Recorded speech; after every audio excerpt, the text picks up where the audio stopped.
Hey, it's Yvonne here, and in today's video I'm going to talk about the 4 big mistakes that I made in my B&B and how you can avoid them. So if you're not making the kind of money you want to make or attracting the guests that you want to welcome, and you're sick of paying online travel agents as well, then I have 4 important tips that you'll want to pay attention to, which are going to help you.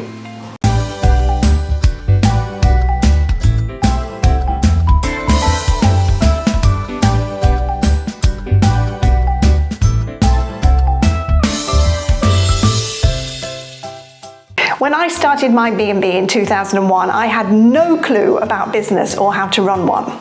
I just thought that if my love of meeting people, entertaining and keeping a lovely clean home would be enough, and that people would flock to my door.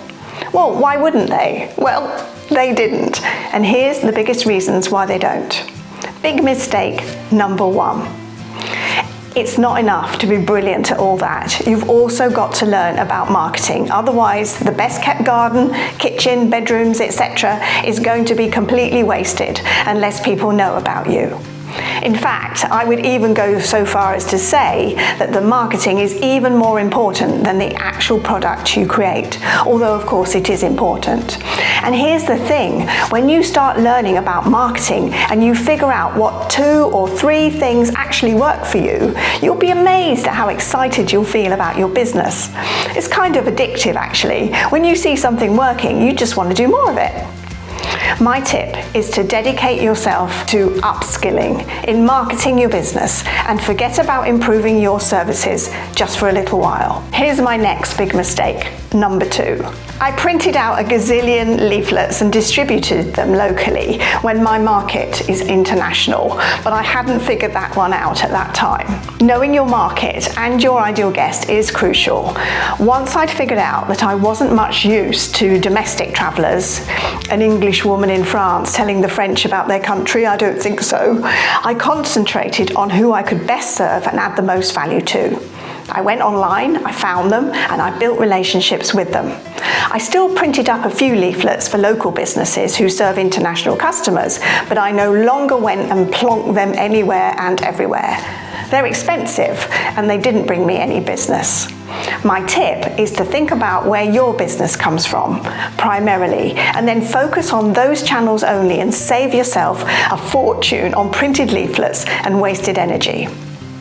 Big mistake number 3. I spent too much money on my product. That is the rooms, the accessories, the little touches, when what guests really want is an experience. They won't remember the toiletries, the flowers, the chocolates as much as they will remember the feeling that they had while they were with you.